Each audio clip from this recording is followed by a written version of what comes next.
আসসালামু আলাইকুম। সম্মানিত মুসলিম কিরাম, আমরা সূরা ফাতিরের 9 নম্বর আয়াত পর্যন্ত আলোচনা করেছিলাম। 10 নম্বর আয়াত থেকে এখন আমরা আলোচনা শুরু করছি। 10 নম্বর আলোচনার সম্ভবত তর্জমাটা হয়েছিল আউযু বিল্লাহি মিনাশ শাইতানির রাজিম মান কানা ইউরিদুল ইজ্জাতা ফালিল্লাহিল ইজ্জাতু জামিয়া। আল্লাহ বলেন যে সম্মান কামনা করে, যে ইজ্জত চায়, সে যেন জেনে রাখে সমস্ত ইজ্জতের মালিক আল্লাহ। ইলাইহি আসাদুল কালিমুত তাইয়্যিব, তার নিকট আরোহণ করে উত্তম বাক্যগুলি। ওয়াল আমলুস সালিহু ইয়ারফাহু, এবং নেকামল সেগুলিকে উপরে তোলে। আল্লাযীনা ইয়ামকুরুনা আস-সাইয়্যাত, এবং যারা খারাপ কাজের ষড়যন্ত্র করে, লাহুম আযাবুন শাদীদুন, তাদের জন্য রয়েছে কঠিন শাস্তি। ও মাকরু উলাইকা ইয়াবুর, এবং তাদের এই ষড়যন্ত্রকে আল্লাহ ধ্বংস করে দিবেন। এখানে সম্মানের ব্যাপারটা আমরা পৃথিবীতে ইতিহাস থেকে আমাদেরকে দেখে নিতে হবে যে আসলেই সম্মানের মালিক আল্লাহ। আল্লাহ যাকে সম্মান দেয় তাকেও বেইজ্জত করতে পারে না, আর আল্লাহ যাকে বেইজ্জত করে তাকে কেউ সম্মান দিতে পারে না। তবে সম্মান নিজে কেড়ে নেওয়ার চেষ্টা করে যারা, তারা বেইজ্জতি হয়, তাদের সম্মান থাকে না, তারা অসম্মান হয়। তো এই জন্য জোর করে কেউ সম্মান অর্জন করার চেষ্টা করবেন না, করা উচিত না। বরং ভালো কাজ করেন, সম্মান দেওয়ার মালিক আল্লাহ। এবং আপনি আল্লাহর কাছে প্রতিদান চান, মানুষের কাছে সম্মান কামনা করবেন না। ইজ্জত যেহেতু আল্লাহর কাছে, কাজে আল্লাহর কাছে আপনি সম্মান চান, এবং আপনি সম্মানজনক কাজ করেন, তাহলে আল্লাহ আপনাকে সম্মান দিবে। এই আয়াতের দ্বিতীয় অংশ হলো ইয়াসাদুল কালিমুত তাইয়্যিব, পবিত্র বাণীগুলি আল্লাহর নিকট আরোহণ করে। পবিত্র বাণী বলতে সুবহানাল্লাহ, আলহামদুলিল্লাহ, লা ইলাহা ইল্লাল্লাহ, আল্লাহু আকবার, লা হাওলা ওয়ালা কুওয়াতা ইল্লা বিল্লাহ, এই ধরনের আরও যত দোয়া আছে, কোরআনের কোনো আয়াত, কোরআনের যতগুলি ছোট ছোট দোয়া আছে, এই সবগুলি পবিত্র বাক্য। দুরূদ, সালাম সবই পবিত্র বাক্য। তো এখানে আল্লাহ বলছেন ইলাইহি ইয়াসাদুল কালিমুত তাইয়্যিব, পবিত্র বাক্যগুলি আল্লাহর নিকট আরোহণ করে, কিন্তু ওয়াল আমলুস সালিহু ইয়ারফাহু, আমলে সালেহ তাকে উপরে তোলে। এই আমলে সালেহ যদি না থাকে আর কালেমায় তাইয়্যিব থাকে, শুধু জিকির, তাহলে এটা আকাশে উঠবে না। পরিষ্কার কথা। একটা মানুষ আছে শুধু মাথা ফাটাইয়া জিকির করছে, কিন্তু নামাজের সূরা কেরাত সে জানে না, সে শরীয়তের বিধিবিধান জানে না, মানে না, মনে করে যে আমি জিকির করে মজনুন হয়ে যাচ্ছি, জিকির হয়ে একেবারে আমি ভেস্তে চলে যাচ্ছি। এরকম ধারণা কিন্তু অনেক মানুষের আছে। শরীয়তের বিষয়বস্তু তারা জানারও চেষ্টা করে না, মানারও চেষ্টা করে না। সেই কথাটা আল্লাহ এখানে স্পষ্ট করে দিলেন, বল আমলুস সালিহু ইয়ারফাহু, আমলে সালেহ এটাকে উপরে তুলবে। আমলে সালেহ যদি না থাকে, তাহলে তার কলেমায়ে তাইয়্যিব আকাশে আরোহণ করবে না। আমলে সালেহ যদি না থাকে, তার নেক আমলগুলি, নফল ইবাদতগুলিও কবুল হবে না। মনে করেন আপনি ফরজ না পড়ে যদি নফল নামাজ পড়েন, এটা কি কবুল হবে? আপনার বিবেকে কি বলে? হতে পারে না। আপনি যদি জাকাত না দিয়া মানুষকে দান খয়রাত করেন, আপনার লক্ষ লক্ষ জাকাত হচ্ছে, তা দিবেন না, কিন্তু মানুষকে 10, 20, 500 টাকা এমনি দিচ্ছেন, এটা আপনি সব পাবেন না। কারণ আমলে সালেহ হচ্ছে দানের, আমলে সালেহ হচ্ছে যে আপনি যেটা সদকায়ে ওয়াজিবা, যেটা আপনার দেওয়া ওয়াজিব, জাকাত, ওসর, এগুলি সব দিবেন। দেওয়ার পরে যেটা আপনি অতিরিক্ত নফল দান করবেন, সেটা আপনি নফল পাবেন। আর এই মৌলিক বিষয়গুলি যদি আপনি আদায় না করেন, আপনি ফসলের জাকাত দেন নাই, ওসর দেন নাই, আপনি টাকার জাকাত দেন নাই, অথচ আপনি মানুষকে দান করছেন। এই সব কথাটাই এখান থেকে আল্লাহ বোঝাচ্ছেন যে পবিত্র বাক্যগুলি আল্লাহর কাছে ওঠে, আরোহণ করে, কিন্তু নেকামল এগুলোকে আকাশে তোলে। কাজে নেকামল যদি না থাকে, আমলে সালেহাত, এই আমলে সালেহাত বলতে বোঝানো হয়েছে যে সমস্ত ফরজ করণীয় কাজগুলি এবং সমস্ত বর্জনীয় কাজগুলি, হারাম মাকরুহ তাহরিম বর্জনীয় কাজগুলি, ফরজ ওয়াজিব যাবতীয় করণীয় কাজগুলি, এই দুটো মিলেই হলো আমলে সালেহাত। এবং এই দুটো আমলের জন্য প্রত্যেকটা মানুষ দুটো জান্নাত পাবে, যেটা কোরআনে আল্লাহ বলেছেন, ওয়ালিমান খাফা মাকামা রাব্বি জান্নাতান। রবের সামনে দাঁড়াতে হবে, হিসাব বুঝিয়ে দিতে হবে, এই ভয় যারা করেছে দুনিয়াতে তাদের জন্য দুটি জান্নাত, করার জন্য একটা জান্নাত আর না করার জন্য একটা জান্নাত। সে যে করেছে যেগুলি, সেগুলির জন্য একটা জান্নাত পাবে। আর যে করে নাই, আপনি অন্যায় করেন না, ইফটিজিং করেন না, আপনি কোনো সিনেমায় যান না, গানে যান না, যাত্রা থিয়েটারে যান না, আপনি কোনো খারাপ মজলিসে যান না, এই যে না করাগুলি, না করার মধ্যে সুদ পড়ে, সুদখোর, সুদ খাওয়া, এটা হারাম, এটা আপনি করেন না করা। এই না করার জন্য একটা জান্নাত আর করার জন্য আর একটা জান্নাত, এই দুটো জান্নাত আল্লাহ ঘোষণা করছেন। ওয়ালিমান খাফা মাকামা রাব্বি জান্নাতান। এবং আল্লাহর সামনে দাঁড়ানোর কথা যারা ভয় করে তারাই করণীয় কাজগুলি করে এবং বর্জনীয় কাজগুলি তারা বর্জন করে। এই জন্য মনে রাখতে হবে, সবসময় প্রত্যেকটি বিষয়ের ফরজগুলি জানার চেষ্টা করতে হবে, যে আমি ফরজগুলি ঠিকমতো আদায় করছি কিনা। ফরজ আদায় না করে নফলের চিন্তা করলে হবে না। আপনি 70 টাকা ফরজ, এখন 70 না ঢাকে যদি মাথায় পাগড়ি বাঁধেন কাপড় দ্বারা, তাহলে কি হবে?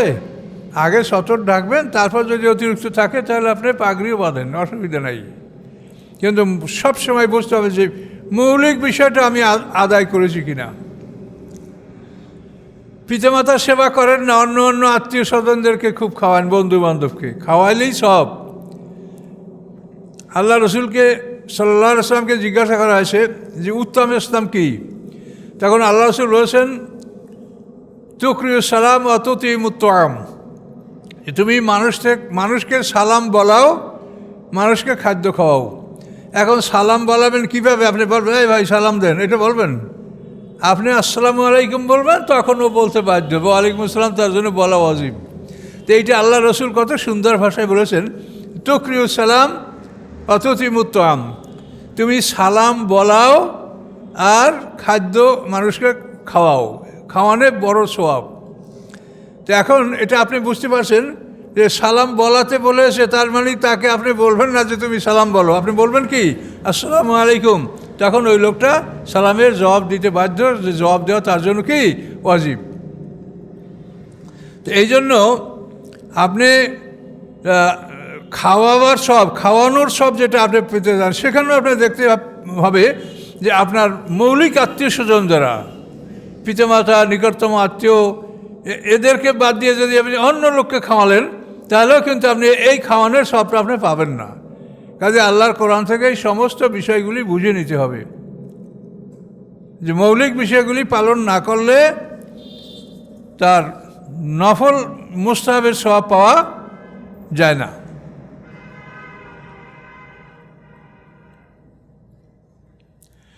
আল্লাহ খালাকাকুম মিন তুরাবিন। আল্লাহ বলেন, আল্লাহ তোমাদেরকে সৃষ্টি করেছেন মাটি হতে। সত্য, আদম আলাইহিস সালামকে আল্লাহ মাটি হতে সৃষ্টি করেছেন। আদম আলাইহিস সালামের পাঁজরের হাড় দিয়ে আল্লাহ মা হাওয়াকে সৃষ্টি করেছেন। এই দুইজন সৃষ্টি করার পরে সুম্মা মিন নুতফাতিন, এরপরের সৃষ্টিগুলি হলো সব বীর্য দ্বারা। এই দুইজন ছাড়া, মানে আদম মাটি হতে, মা হাওয়া আদমের দেহ হতে, এই একজোড়া সৃষ্টির পরে আর সমস্ত সৃষ্টি সুম্মা মিন নুতফা, বীর্য থেকে, শুক্রবিন্দু থেকে, সিমেন্স থেকে। অর্থাৎ আমাদের যে পানি, মাটি, আগুন, বাতাস আদম আলাইহিস সালামের মধ্যে ছিল, সেটাকে আল্লাহ শুক্রকীটে বা শুক্রবিন্দুতে আল্লাহ এটাকে পরিবর্তন করে দিয়েছেন, রূপান্তরিত করে দিয়েছেন। ফলে আমরা মানে সেই বীর্যের ধারা, এই ধারায় আমরা পৃথিবীতে জন্মগ্রহণ করছি এবং ভবিষ্যতেও করবে।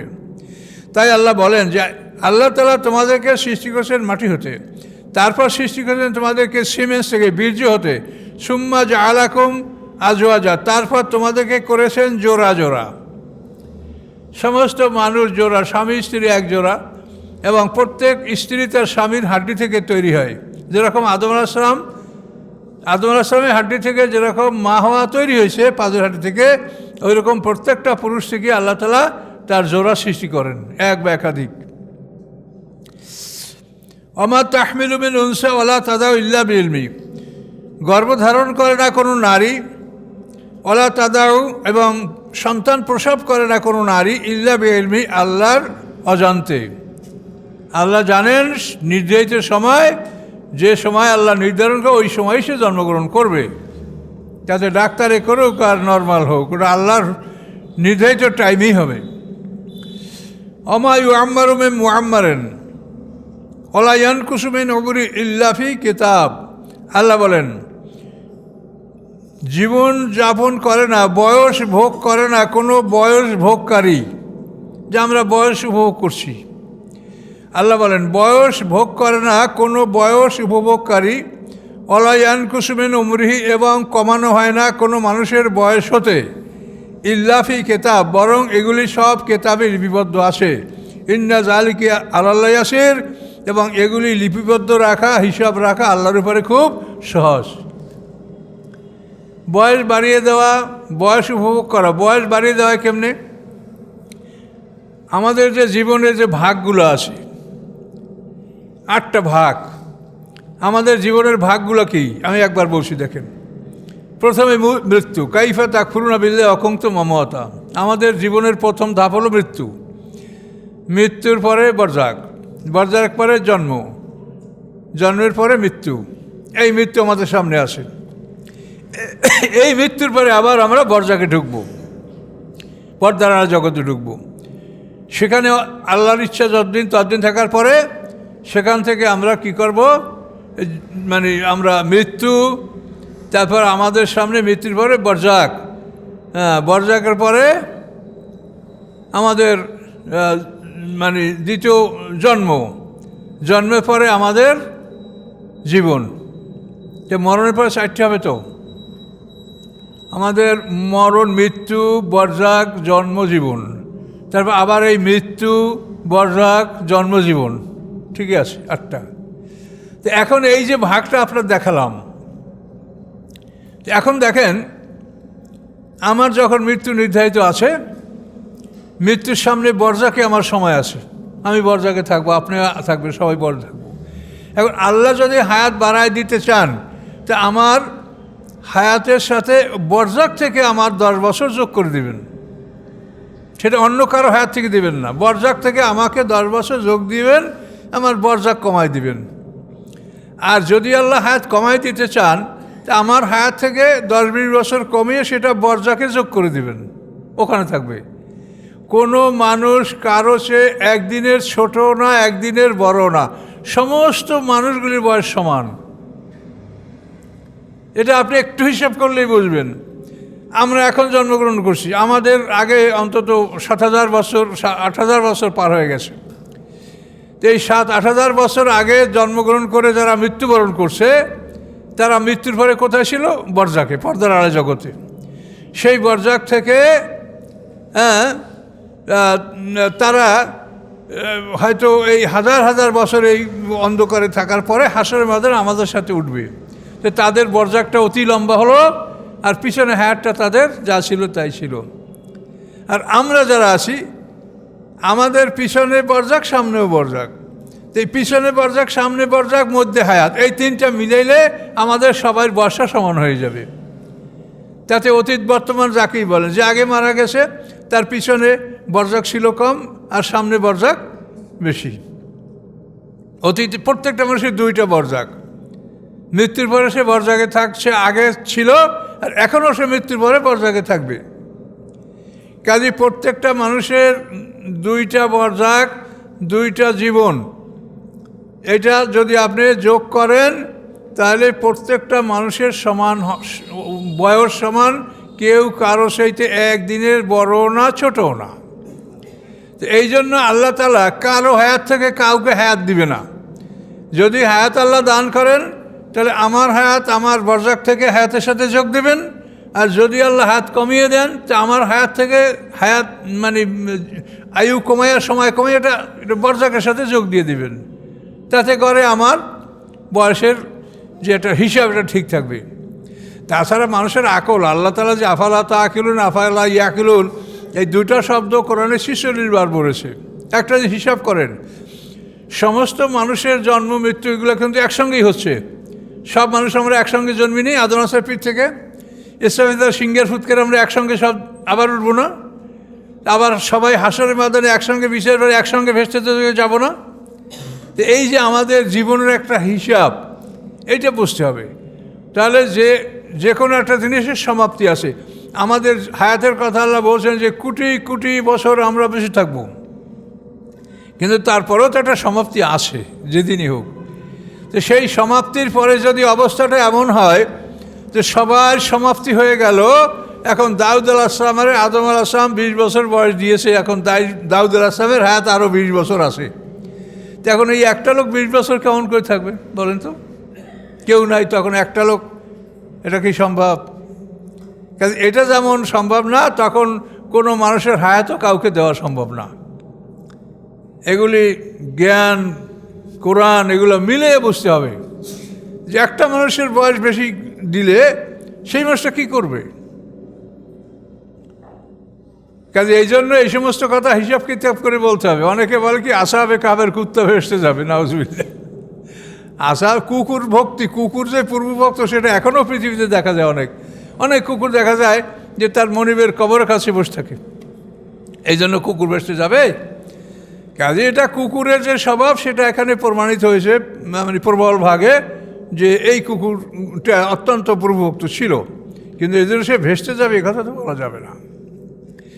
এই জন্য আল্লাহর বিধানের বাইরে কোনো কথা বানিয়ে বলা যাবে না। আমরা যাই বলবো, যা আসে কোরআনে আমরা তাই বলবো। হেদায়েতের মালিক আল্লাহ, হেদায়েত দান করলে আল্লাহ এইটাই দান করবেন। আর যদি আমরা 10 গুণ বাড়িয়ে বলি তাতে কোনো দিন হেদায়েত আসবে না। আমরা আল্লাহর চাইতে ভালো বুঝি না, নাউজুবিল্লাহ। কাজে এই জন্য কখনও কোনোভাবেই শরীয়তের ব্যাপারে বাড়াবাড়ি, বাড়তি কমতি কোনোটাই করা যাবে না। এখন এখানে দেখলেন যে আল্লাহ, আমি কাউকে বয়স দেই না বা কাউকে বয়স বাড়িয়ে দেই না এবং কারো ওমর বয়স কমাই না, বরং এগুলি সব আমার কিতাবে লিপিবদ্ধ আছে এবং এগুলি এভাবে সংরক্ষণ করা আমার পক্ষে খুবই সহজ। এখন আল্লাহ কি সংরক্ষণ করছে সেটা আমাদের কাছে তো গায়েব, আমরা তো জানি না। আল্লাহ আমাদের কি ভাগ্যে রাখছেন তাও লিখে রাখছেন, কিন্তু তা গায়েব, আমরা জানি না। এই না জানার কারণে আমাদেরকে মেহনত করতে হচ্ছে, যে আমরা মেহনত করলে ফল পাবো। আর আল্লাহ একটা বড় কথা আমাদেরকে বলে দিয়েছেন, সেটা হলো এই যে তকদিরের মূল কপিটা আল্লাহর হাতে। আল্লাহ ইচ্ছা করলে যে কোনো মুহূর্তে তোমার তকদিরের মূল কপি, এটা তোমার তকদিরটা পরিবর্তন করে দিতে পারেন। ইলাইহি ইয়াসআদুল কালিমুত তাইয়্যিব, এটা তো এখানে ও একটা হলো ইয়ামহুল্লাহু মা ইয়াশাউ ওয়া ইউসবিত ওয়া ইনদাহু উম্মুল কিতাব, সূরা রাদের মধ্যে। ইয়ামহু টু ইরেজ, মানে মুছে দেওয়া। আল্লাহ ইচ্ছা করেন যা তা তিনি মুছে ফেলতে পারেন, এবং যা ইচ্ছা করেন তিনি স্থির রাখতে পারেন, ঠিক রাখতে পারেন। কাজেই তাকদিরও যদি আপনি বলেন যে আমার কি খারাপ লেখা আছে, মন্দ লেখা আছে কি না আছে, আপনি আল্লাহর শরিয়াত দেখে, কোরআন দেখে আপনি যদি চলতে লাগেন, তা আপনার যদি কিছু খারাপ থাকে সেটা আল্লাহ পরিবর্তন করে দিবেন, সে ঘোষণাও আল্লাহ কোরআনে দিয়েছেন। কাজেই মনের মধ্যে কোনো রকম দুর্বলতা রাখবেন না যে আমি বুঝি আমার ভাগ্যে খারাপ লেখা আছে, আমার দোজখেই যাইতে হবে, না, এরকম চিন্তা করবেন না। তাহলে হায়াত সম্পর্কে আপনারা নিশ্চিত যে প্রত্যেকটা মানুষের হায়াত সমান। যে এখন যে জন্মগ্রহণ করছে তা আমরা ওই বর্জাকে বেশি ছিলাম, সামনের বর্জাকে কম থাকবো।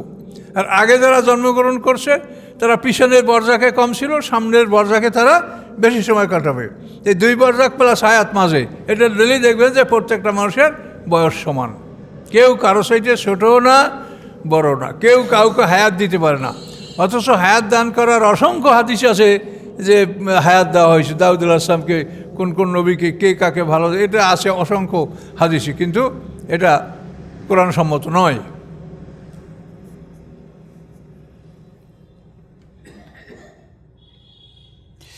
আল্লাহ বলেন ওমা ইয়াসতাবিল বাহরান, সমান নয় 2টি সমুদ্র। এখানে সমুদ্রের 2টি স্রোতধারা, সমুদ্র মানেই তো পানির স্রোত। তো আল্লাহ বলেন ওমা ইয়াসতাবিল বাহরান, 2টা সমুদ্র ধারা, 2টা পানির স্রোত, এটা সমান নয়। কেন? হাজা আজবুন ফুরাতুন, এ হচ্ছে মিঠা সুপেয়, সাইগুন শরাবহু, অতি সহজেই উহা পানযোগ্য, এ হলো একটা। ও হাজা মেলহুন, আর এই হচ্ছে লবণ, উজাস, তিতা। তাহলে এখন একটা হলো কি মিঠা সুপেয়, মানে মিঠা সুস্বাদু সুপেয় খুব সহজে পান করা যায়, আর একটা হলো লবণ তিতা। দুইটা স্রোত পাশাপাশি প্রবাহিত। এই দুইটা স্রোত লক্ষ কোটি বছর প্রবাহিত হচ্ছে, কিন্তু এই স্রোত দুইটা একসঙ্গে মিলিত হচ্ছে না। কোরআন পাকে বলা আছে অন্য জায়গায় বাইনাহুমা বারজাকুল্লাহ জ্ঞান আর রহমানে, যে দুইটা স্রোতের মাঝখানে একটা অন্তরায় আছে, পর্দা আছে। সেই পর্দাটা তারা ভেদ করে না, কিন্তু সেই পর্দাটা আমরা দেখতে পাই না। আপনি আমাদের এই বঙ্গোপসাগরের মোহনায় গেলেই দেখবেন নানান কাণ্ড। শীতলক্ষা নদীর পানি একেবারে পরিষ্কার স্রোতে চলে যাচ্ছে, পদ্মা নদীর পানি ঘোলা পরিষ্কার চলে যাচ্ছে। তারপরে আবার বিষখেলি পায়রা নদীর পানি মিষ্টি, বলেশ্বর নদীর পানি লবণ। এই একই জায়গার থেকে সব সমুদ্রের মোহনায় প্রবেশ করেছে। এগুলি সব আল্লাহর কুদরত। আল্লাহ বলেন যে দেখো, আমি তাদেরকে এমনভাবে আদেশ দান করেছি যে আমার আদেশ তারা লঙ্ঘন করে না। এখন আল্লাহ বলেন অমেন করলেন তাকুলুনা লাহমান তারিয়া, উভয় সমুদ্র হতেই তোমরা খাও তাজা গোশত, মানে তাজা মাছ। মিনকুল্লেন প্রত্যেকটা স্রোত হতেই, তাকুলুনা তোমরা খাও লাহমান তারিয়া তাজা গোশত, অর্থাৎ টাটকা মাছ। তাস্তাখরিজুনা হিলিয়াতান, এবং তোমরা বের করো তোমাদের অর্নামেন্ট, গহনা। তালবিসুনাহা, যা তোমরা পরিধান করো।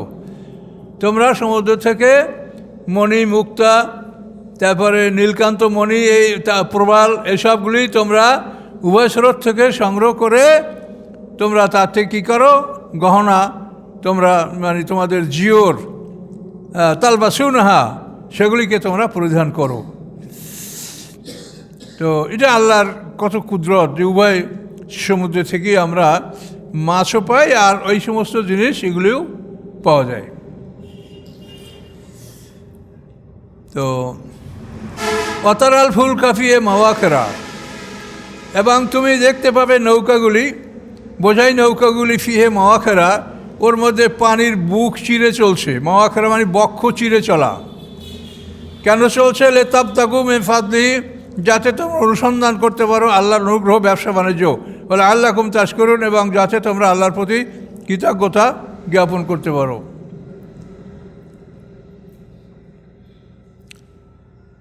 আচ্ছা, ইউলিজুল লাইলা ফিন নাহার, তিনি প্রবেশ করিয়ে দেন রাতকে দিনের মধ্যে।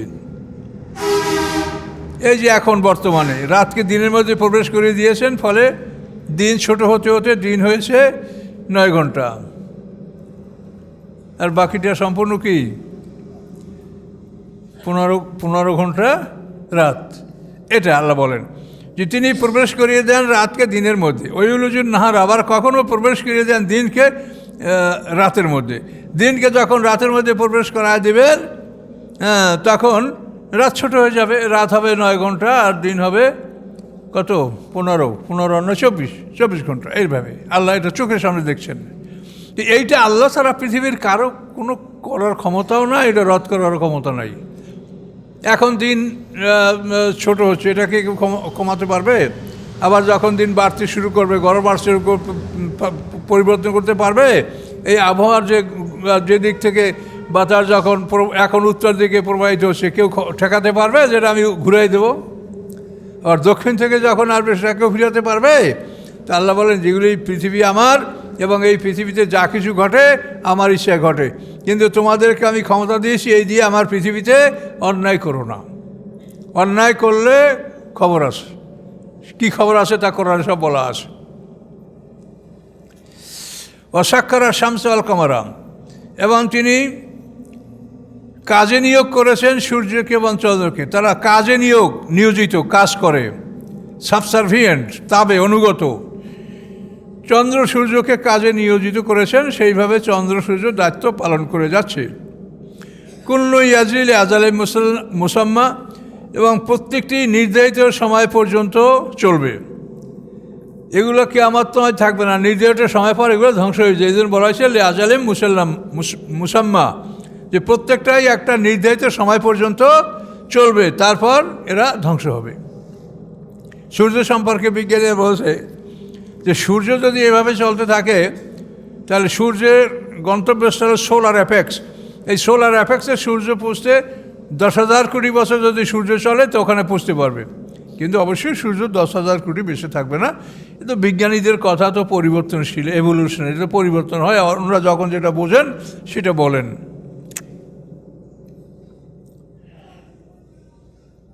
জালিকুমুল্লাহ রব্বুকুম, এই হচ্ছে তোমাদের রব, লাহুল মুলক, রাজত্ব তার। দেখেন তো কি কথা বললেন। এই যে সমুদ্রের অবস্থা, দিবারাত্রির পরিবর্তন অবস্থা, চন্দ্র সূর্যের অবস্থা, এগুলি আল্লাহ ছাড়া কার উপরে হাত আছে? কেউ কিছু করতে পারে? সূর্যটাকে প্রতিদিন লাইন চেঞ্জ করে দেওয়ার ফলে সূর্যটা নূতন নূতন জায়গায় উদয় হয়, নূতন নূতন জায়গা থেকে অস্ত যায়। রেল লাইনের লাইন পাল্টাবার জন্য তো স্টেশনের লোক থাকে, ইঞ্জিন সামনে থেকে পিছনে নিতে হবে। কিন্তু এই চন্দ্র সূর্যকে তার গতি পরিবর্তন করার জন্য কে আসে? কোথায় এই চন্দ্র সূর্য? কোথায় কে আছে যে সেখানে যেতে পারে বা এই দায়িত্ব পালন করতে পারে? এই জন্য এগুলি বলার পরে আল্লাহ বললেন কি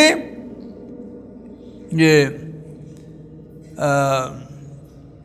জালিকুমুল্লাহ রব্বুকুম, এই হচ্ছে তোমাদের রব, এই যিনি এই কাজগুলো করতে পারেন, যে সমুদ্রের লবণ পানি মিঠা পানিকে একসঙ্গে প্রবাহিত করতে পারেন, ঘোলা পানি পরিষ্কার পানি এক জায়গায় প্রবাহিত করতে পারেন অথচ মিশে না, এবং উভয় সমুদ্র থেকে তোমরা তাজা গোশত অর্থাৎ টাটকা মাছ খাও। তো আবার অন্য আয়াতে আসে হুররিমাত আলাইকুম সৈদুল বাহারি ওয়া তাআমহু, আল্লাহ বলেন যে সমুদ্রের শিকার তোমাদের জন্য হালাল করা হয়েছে, তাআমহু মানে তার খাদ্য, শিকার এবং খাদ্য, এই যে দুইটা ভাগ করলো আল্লাহ। এই শিকার হলো আপনি জাল দিয়ে শিকার করেন, বড়শি দিয়ে শিকার করেন, বল্লম দ্বারা শিকার, এটা শিকার। আর তোয়াম হলো যেটা মরে গেছে, এটা হল তোয়াম। এই আর দ্বারা মানে উলামা ইকরাম যারা বড় বড় ইমাম তারা মসলা বের করছেন যে আল্লাহ তাআলা বলছেন যে তোমাদের উপরে সৈদুল বাহারে অত আমহু, সমুদ্রের শিকার হালাল করা হয়েছে এবং খাদ্য। তো শিকার হলো এই মানে জীবন্ত যেগুলি তোমরা বিভিন্ন মাধ্যমে শিকার, আর তো আমহু মানে ওটা মরা মাছ। এই জন্য মাছকে মরাও খাওয়া যায়, এটা কোরআন দ্বারাই প্রমাণিত। আল্লাহ বলেন এই হচ্ছে তোমাদের রব, যিনি এই কাজগুলো করেন। লাহুল মুলক, সাম্রাজ্য তার, রাজত্ব তার, সার্বভৌমত্ব তার। আল্লাযিনা তাদউনা মিন দুনিহি, এবং আল্লাহকে ছাড়া তোমরা যাদেরকে ডাকো, মা ইয়ামলিকুনা মিন কিতমির, তারা একটা খাজুরের বিচির যে আবরণ, খাজুরের বিচির উপরে যে হালকা পর্দা, এটাকে কাতমির বলা হয়, এই কেতমির পরিমাণও তারা কোনো কিছুর মালিক না। তোমরা যাদেরকে ডাকো তারা খেজুরের বিচির উপরে যে পর্দা থাকে হালকা, এটুক পরিমাণের তারা মালিক না। এখন বলেন তাহলে সার্বভৌমত্ব কার? রাষ্ট্রীয় ক্ষমতা কার? হ্যাঁ, আসামিকে ক্ষমা করে দেওয়া ক্ষমতা কার? এখন বলেন এইগুলি সেদিন আল্লাহ প্রশ্ন করবেন, কোন ক্ষমতা বলে তুমি এটা করেছো? একজন বিচারক বাদী বিবাদী বহু কষ্ট করে 10 বছর 20 বছর বসে একটা মামলার রায় নিয়ে আসে, তাতে তাদের লক্ষ লক্ষ টাকা ব্যয় হয়েছে। এখন আপনি এটারে ক্ষমা করে দিতে পারেন, বিচারটা ডিসমিস, কিছুই না। তাহলে বিচারটা করা হলো কেন এতদিন বসে? এগুলি হলো খামখেয়ালি, মানে এগুলি ক্ষমতার অপব্যবহার, এগুলি করার বিধান কোরআনে নাই। এন তাদুহুম লা ইয়াসমাউ দুআকুম, আল্লাহ বলেন তোমরা এই যে মূর্তি দেবদেবী গাছপালা যাদেরকে তোমরা ডাকো, ভগবান বানাইছো, তাদেরকে যদি ডাকো তাহলে তোমরা তারা তোমাদের ডাকে সাড়া দেবে না। ওয়ালাউ সামিউ মাস্তাজাবু লাকুম, তোমাদের ডাক যদি তারা শুনতেও পায় কিন্তু জবাব দিতে পারবে না। আল্লাহর কুদরত শুনতেও পারতে পারে যে কে কী করে, কিন্তু আল্লাহ বলেন শুনতে পেলেও জবাব দিতে পারবে না। আর পারে না, আমরা দেখছি সামনে দেখছি পারে না। ওয়াউমাল কিয়ামতে ইয়াকফুরুনা বিশিরকিকুম, এবং কিয়ামতের দিন এরা তোমাদের এই শিরক অস্বীকার করবে। তোমরা তাদেরকে অংশীদার বানিয়েছো, আল্লাহর সমকক্ষ বানিয়েছো।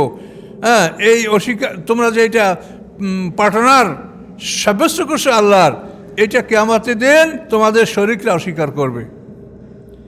ওয়ালা ইউনাব্বিউকা মিসলু খাবীর, আল্লাহ বলেন এই খবীর মানে যে সব কিছুর খবর রাখেন, সে আপনাকে যেভাবে খবর জানান এরকম আপনাকে আর কেউ পৃথিবীতে বলবে না, পারবে আর বলতে কেউ? এটা আল্লাহ বলছে, আলাইউ নাব্বিউকা মিসলু খাবির। খবির হচ্ছে আল্লাহর নাম, যিনি সব কিছুর খবর রাখেন। তো তিনি যেভাবে আপনাকে বলতে পারেন, পৃথিবীর কেউ আপনাকে এরকম সুন্দর করে বুঝিয়ে বলতে পারবে না। পারে? কোরআনে কি যে কথা আছে এর সমকক্ষ কোন ওয়াজ পৃথিবীতে আছে? গল্প, গুজব, গান, হাসি তামাশা, মানুষকে উৎসাহ দেওয়া, এর নাম হয়েছে মাহফিল। এই আর আল্লাহ যা বলছেন, এর একটা কথা বলার ক্ষমতা আমাদের এই কোরআনের বাইরে থেকে আমাদের বলার কোনো ক্ষমতা নাই। কাজে আসুন আমরা সবাই কোরআনমুখী হই, মানুষকেও কোরআনমুখী হওয়ার জন্য বলি।